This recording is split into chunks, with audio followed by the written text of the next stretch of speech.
capítulo começa com a fé inabalável dos alunos do Satoru, que nem por um segundo questionam a possibilidade do sensei perder essa luta, mesmo com o perigo do Mahoraga diante dele. Yuji diz que mesmo que o Shikigami esteja adaptado aos golpes do sensei, o Gojo poderia curar suas feridas quando quiser, então eles estavam em pé de igualdade na luta. Porém, Shoko revela que apesar de Satoru ainda conseguir usar a técnica amaldiçoada reversa, algo terrível, ficava cada vez mais claro, que as feridas de Gojo não estavam se curando tão rápido como antes, e que isso só podia significar que a sua energia amaldiçoada estava quase esgotada.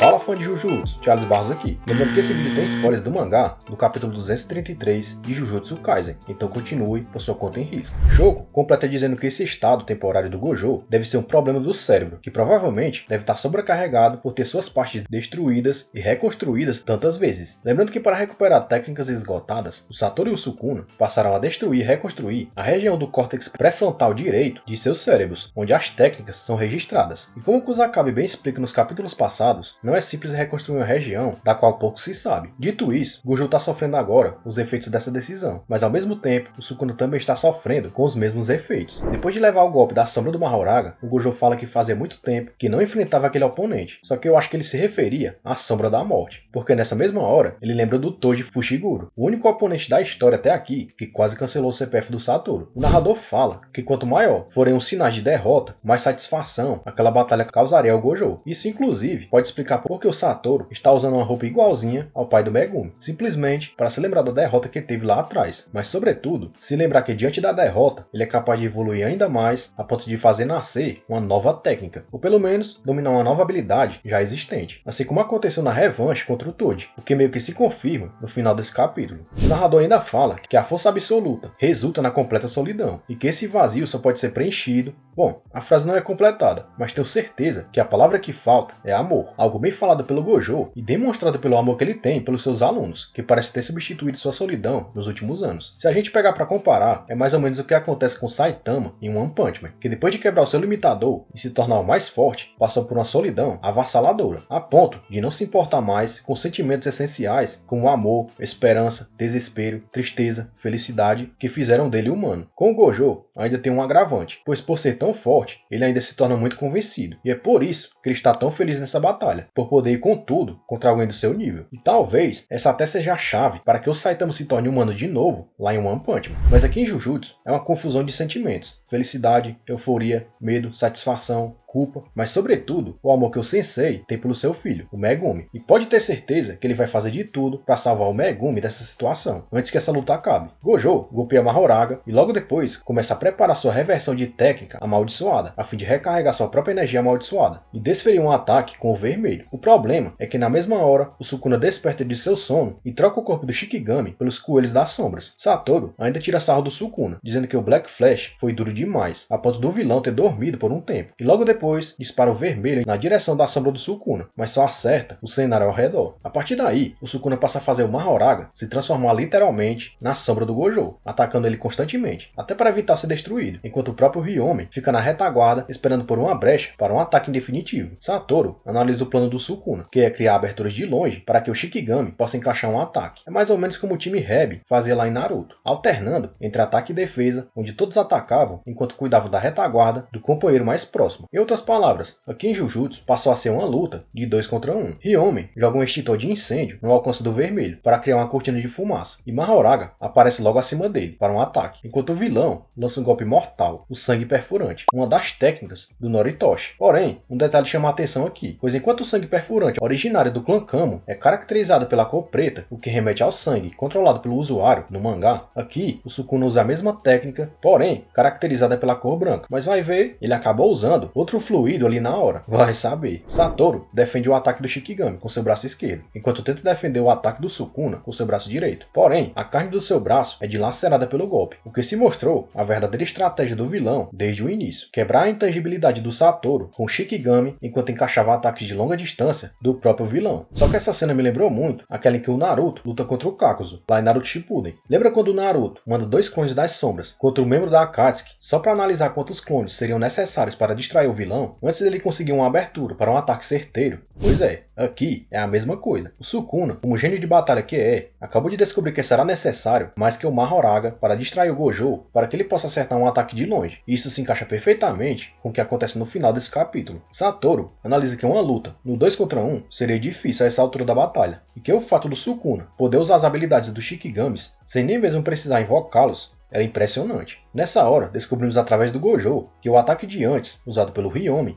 era um golpe de água do Max Elefante, e não sangue perfurante, e que o fato dele ter usado sinais de mão diferentes só mostra o nível de adaptação que ele já possuía, que já se equiparava ao próprio Sensei. O engraçado é que o artifício de enganar o Gojo aqui jamais funcionaria no anime, já que viríamos de cara que o ataque do Ryomen era de água e não de sangue, como ele tentou enganar. Só que eu vou além. Para mim, o Sukuna adaptou o jato de água do Max Elefante e mesclou com a técnica do sangue perfurante, criando assim uma nova técnica. E é por isso que o Satoru fica tão impressionado. É nítido que o Sukuna está evoluindo cada vez mais em nível de poder e intelecto, e a cada minuto que passa. E se isso continuar, a tendência é que ele fique cada vez mais forte, a ponto de quem sabe até se aproximar de seus dias de glória. Satoru Gojo relembra que o Sukuna não consegue usar o Santuário Malévolo ao mesmo tempo em que usa a técnica das 10 sombras, assim como ele também não consegue expandir o seu domínio ao mesmo tempo em que recupera sua técnica exausta. E por isso, o vilão está se limitando apenas em deixar que a peça que pode atacar o Gojo fisicamente se aproxime dele, enquanto o próprio vilão ataca de longe no momento em que o Mugen é anulado.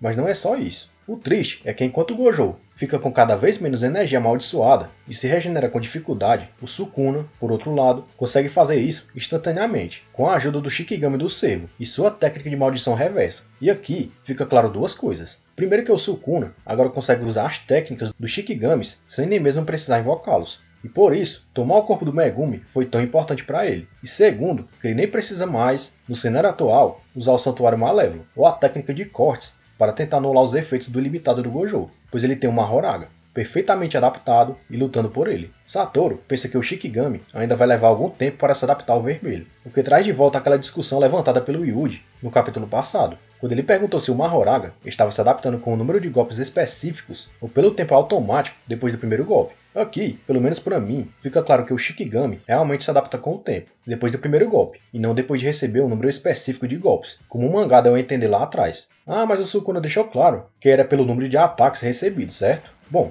em momento nenhum ele afirmou isso, e ele pode muito bem ter enganado todo mundo, já que ele também é o pai da mentira, e jamais revelaria os seus planos. E se você voltar nessa cena do capítulo 232, o Satoru diz o seguinte, abre aspas, você precisará de várias rotações da roda do Mahoraga para que ele se adapte ao Mugen, fecha aspas.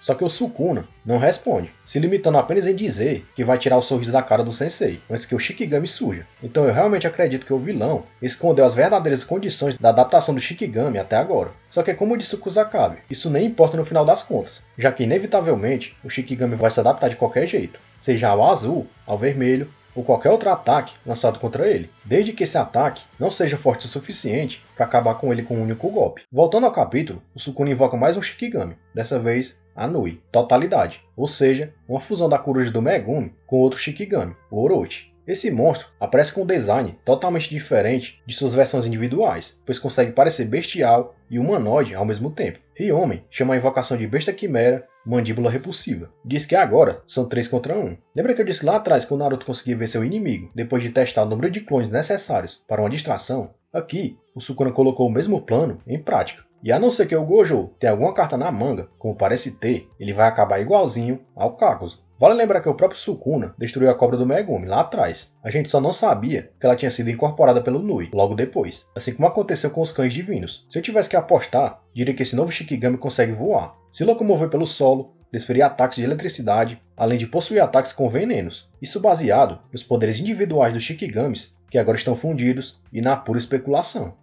Gojo ainda faz uma piada dizendo que o Sukuna parecia o ET do filme clássico, de pé entre os dois Shikigamis, mas o humor dele não disfarça a sua situação aqui, que a partir de agora tá bem complicada. E ele não tem tempo nem para pensar, porque os dois monstros já aparecem em cima dele, enquanto o vilão aparece de uma sombra no ponto cego atrás do Satoru, começando a iniciar mais um golpe de água do Max Elefante, mas o Gojo consegue desviar, lançando o vermelho contra o Mahoraga. Porém, A técnica não parece ter surtido efeito, e isso é no mínimo estranho. Gojo diz que o Shikigami claramente está adaptado, mesmo que não tenha recebido um ataque direto do vermelho de antes, e isso pode comprovar que ele realmente se adapta com o tempo. Só que essa situação só vai piorar, e ele conclui que precisa acabar com o Shikigami com um único golpe, e que possui uma técnica perfeita para isso. Porém, isso poderia cobrar um grande dano, e esse intervalo de fraqueza poderia ser um momento perfeito que o Sukuna tanto esperava para acabar com ele. E é por isso que isso seria bem perigoso, mas que ele não tinha escolha. Satoru chama essa técnica de vazio irrestrito. Isso tanto poderia ser uma variante do ilimitado, como algo totalmente novo, que ele pode ter aprendido no treinamento especial que falou antes. E se eu tivesse que apostar, diria que vai se tratar mesmo de uma variação do ilimitado, que ele já tem, porém sem restrições. Algo parecido com o Saitama, que classifica seus golpes em normais e sérios, onde nos golpes sérios ele pode fazer praticamente qualquer coisa. E acredito que aqui em Jujutsu, com o Satoru, vai ser igualzinho. Curtiu o conteúdo? Então deixa sua opinião aí nos comentários. E obrigado por ter ficado no vídeo até aqui. Valeu!